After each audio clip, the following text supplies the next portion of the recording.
Hello विद्यार्थियों, कक्षा 9 के सभी विद्यार्थियों। कल हमने अर्थशास्त्र का जो पहला चैप्टर पढ़ा था, ठीक उसके आगे देखते हैं।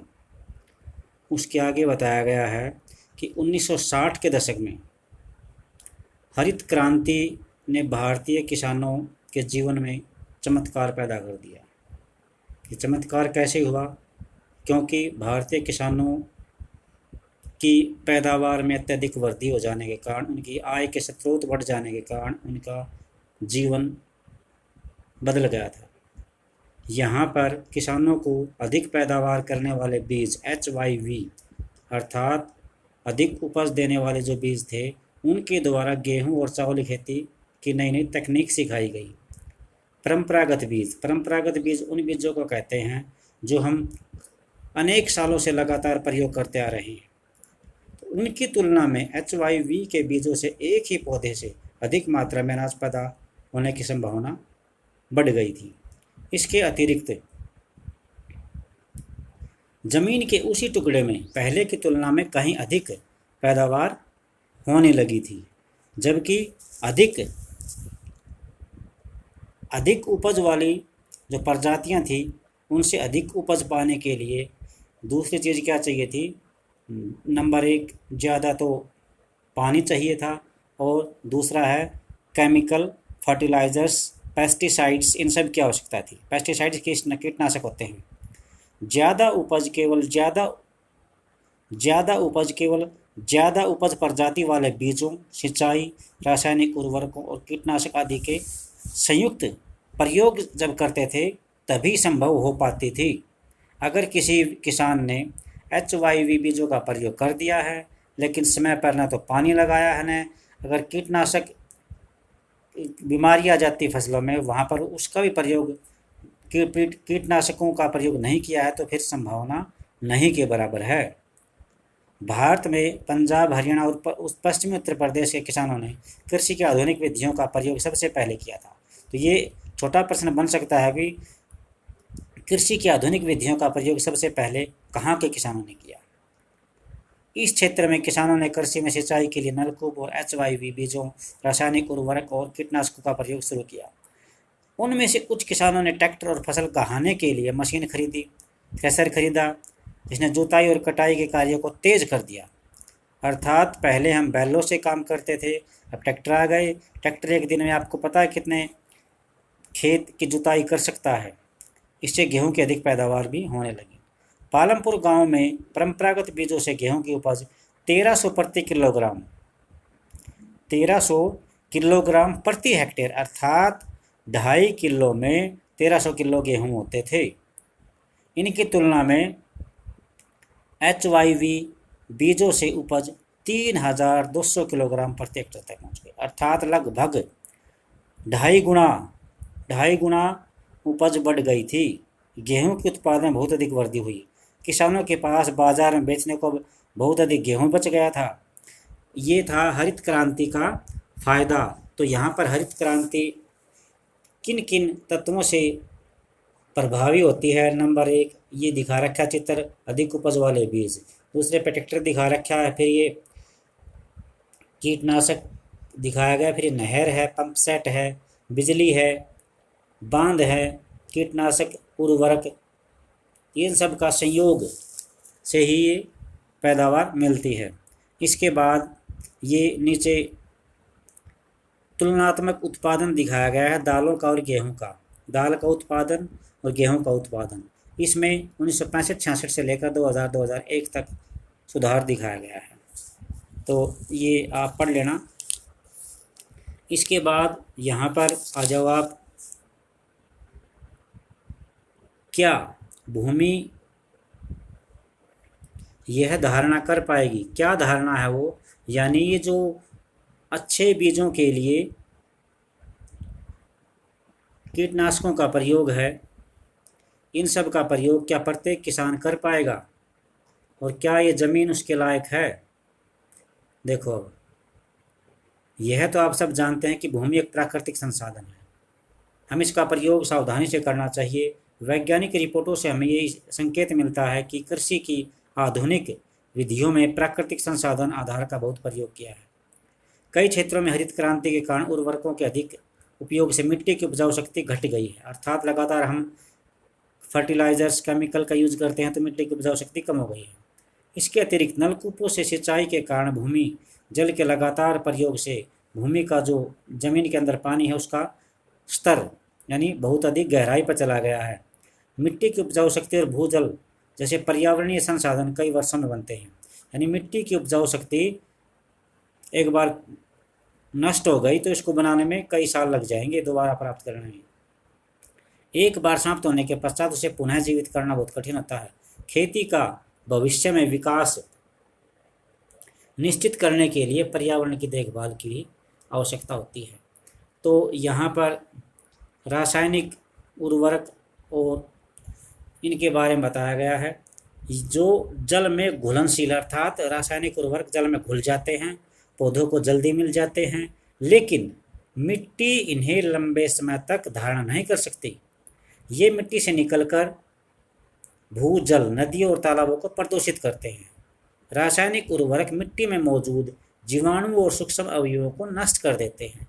अर्थात मिट्टी में मिल जाने के बाद ये जो मिट्टी में जो कीटाणु हमारे फ्रेंड्स हैं, दोस्त हैं, मिट्टी में कीटाणु होते हैं, उनको ये नष्ट कर देते हैं।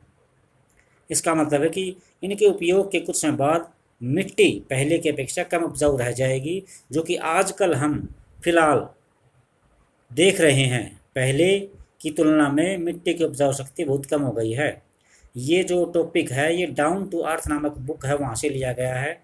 तो देश में रासायनिक खाद का सबसे अधिक प्रयोग पंजाब में किया जाता है। रासायनिक खाद के लगातार प्रयोग से मिट्टी की गुणवत्ता क्वालिटी कम हो गई है। पंजाब किसानों को पहले का उत्पादन स्तर प्राप्त करने के लिए अब से अधिक उर्वरक और अन्य इनपुट्स का प्रयोग करना पड़ता है। इसका अर्थ है वहाँ पर खेती की लागत बढ़ रही है, अर्थात एक खेत में बहुत ज़्यादा केमिकल का यूज होता है। अब बात आ गई हमारी पालमपुर के। तो पालमपुर के किसानों ने भूमि को किस प्रकार बांट रखा है, वितरित किया है। अब आप समझ गए होंगे कि खेती के लिए भूमि कितनी आवश्यक है। दुर्भाग्यवश कृषि के कार्य में लगे हुए सभी जो मनुष्य हैं उनके पास कृषि के लिए पर्याप्त भूमि नहीं होती। पालमपुर में 450 परिवारों में से तकरीबन 1/3 अर्थात 150 परिवारों के पास कृषि हेतु भूमि है ही नहीं, जो कि नीची जाति के हैं, दलित लोग हैं। शेष परिवार में से यानी 450 में से 150 गए, घटा दिए गए हैं, 300 बच गए। 300 में से 240 परिवार जिनके पास भूमि है वो कितनी है, 2 हेक्टेयर से भी कम क्षेत्रफल वाली है। छोटे आकार के खेत हैं, वहाँ पर खेती करते हैं। भूमि के ऐसे टुकड़ों पर खेती करने से किसान को उचित आमदनी नहीं मिल पाती, अर्थात बिल्कुल छोटे छोटे खेत हो गए, वहाँ पर उचित पैदावार नहीं मिल सकती। तो 1960 में किसान गोविंद के पास 2.25 हेक्टेयर अधिकांश असिंचित भूमि थी। असिंचित का मतलब जहाँ पर पानी नहीं लगता हो। गोविंद अपने 3 बेटों की सहायता से इस पर खेती करता था। जबकि वे बहुत आराम से नहीं, यानी उनका गुजारा मुश्किल से होता था, किंतु परिवार अपनी एक भैंस से होने वाली कुछ इनकम होती थी उसके सहारे गुजारा करता था।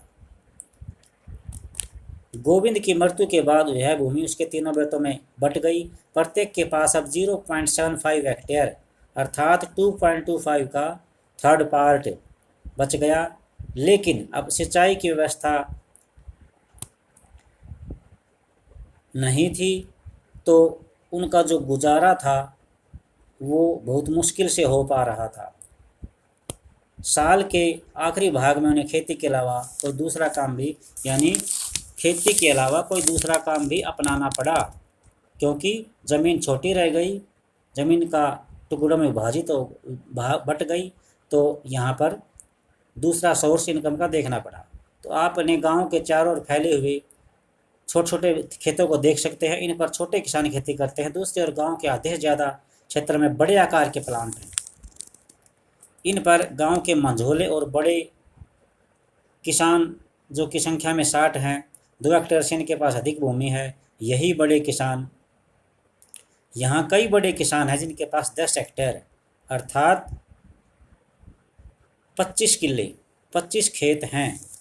तो ये ज़मीन का वितरण दिखाया गया, ज़मीन किस प्रकार यह इस गांव में बांटी गई है।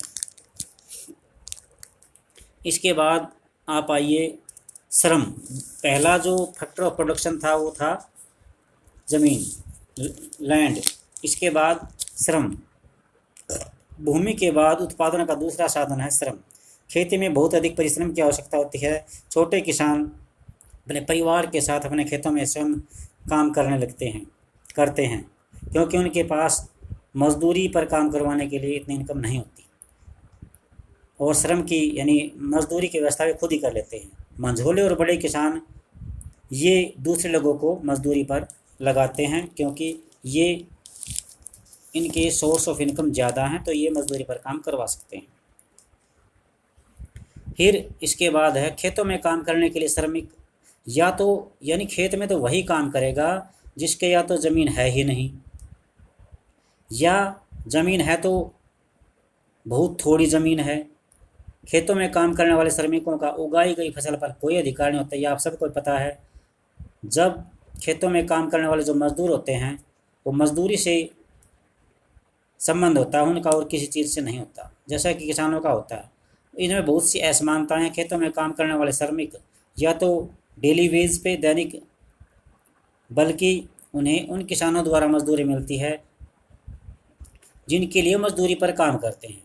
अर्थात अगर आप अपने खेत में किसी मजदूर को किसी भी काम के लिए ले जाते हैं तो मजदूरी उसकी आप ही देंगे, कोई दूसरा आपका साथी नहीं देगा।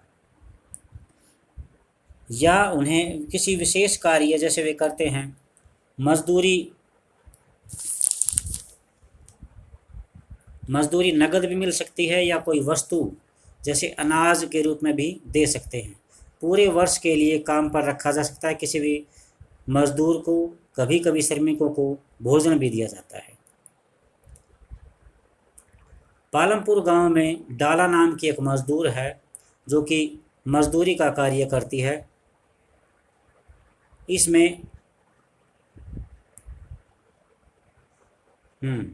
एक मजदूर है जो दूसरे क्षेत्र से एक फसल से दूसरी फसल काटता है। इसका मतलब यह है कि उसे निरंतर काम और खेत में बहुत से कृषि कार्य करने पड़ते हैं, जैसे बुआई, कटाई। उसको तलाश रहती है कि कौन खेत कटवा रहा है, कौन खेत बुआ रहा है, तो उसे ऐसे कामों की तलाश रहती है। सरकार द्वारा खेतों में काम करने वालों के लिए अलग अलग समय निर्धारित किया होता है। रोजगार की अवधि में श्रमिकों के लिए एक दिन का न्यूनतम वेतन 60 रुपये है, लेकिन डाला को केवल 35 से 40 रुपये मिलते हैं। पालमपुर में खेतीहर श्रमिकों में बहुत अधिक स्पर्धा है। स्पर्धा का मतलब यहाँ पर मुकाबला, कंपटीशन है, इसलिए लोग कम वेतन में भी काम करने को तैयार हो जाते हैं। और डाला अपनी अवस्था के विषय में रामकली से शिकायत करता है, जो कि एक दूसरा खेतीहर मजदूर है। डाला और रामकली दोनों गरीब व्यक्तियों में से एक है। तो यहाँ तक आपने डाला और रामकली, यहाँ तक ये चैप्टर पढ़ना है, और कम से कम 2 बार इसमें जो मेन पॉइंट्स आए हैं। आज हरित क्रांति का आया है, हरित क्रांति 1960 के दशक में, और श्रम, ज़मीन का बंटवारा किस तरह से किया गया है, ये सारी बातें आपने पढ़नी है। इसके बाद कल इससे आगे होगा।